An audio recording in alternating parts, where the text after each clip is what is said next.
পুরী সমুদ্র সৈকত ছাড়ার পর আপনি বঙ্গোপসাগরের বুক চিরে সোজা দক্ষিণে এগোবেন। পূর্বে আন্দামান দ্বীপপুঞ্জ এবং পশ্চিমে শ্রীলঙ্কা বেশ কিছুটা দূরে রয়ে যাবে, কিন্তু আপনি কোনো স্থলভাগ স্পর্শ করবেন না। বঙ্গোপসাগর পার হয়ে আপনি সরাসরি ভারত মহাসাগরে প্রবেশ করবেন।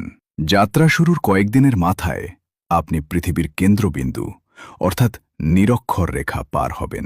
এখানে তীব্র গরম, আর্দ্রতা এবং হঠাৎ বৃষ্টির মুখোমুখি হতে হবে। নিরক্ষর রেখা পার করার পর শুরু হবে এক দীর্ঘ এবং সম্পূর্ণ ফাঁকা জলপথ। যত দক্ষিণে যাবেন আবহাওয়া তত ঠান্ডা হতে শুরু করবে। দক্ষিণ গোলার্ধের 40 ডিগ্রি থেকে 50 ডিগ্রি অক্ষাংশের মধ্যে পৌঁছালে সমুদ্র অত্যন্ত ভয়ঙ্কর রূপ নেবে।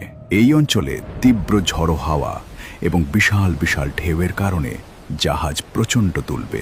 60 ডিগ্রি দক্ষিণ অক্ষাংশ পার করলেই আপনি প্রবেশ করবেন দক্ষিণ মহাসাগরে। এখানকার তাপমাত্রা হিমাঙ্কের নিচে নেমে যাবে এবং সমুদ্রে প্রথম ভাসমান বরফের চাই বা হিমশৈল দেখা যাবে।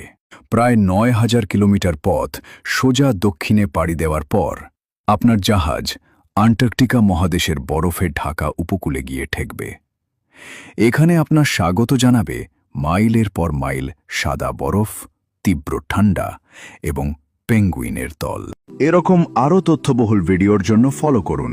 ভিডিওটি লাইক করুন ও শেয়ার করুন এবং কমেন্টে জানান আপনি কোথা থেকে ভিডিওটি দেখছেন।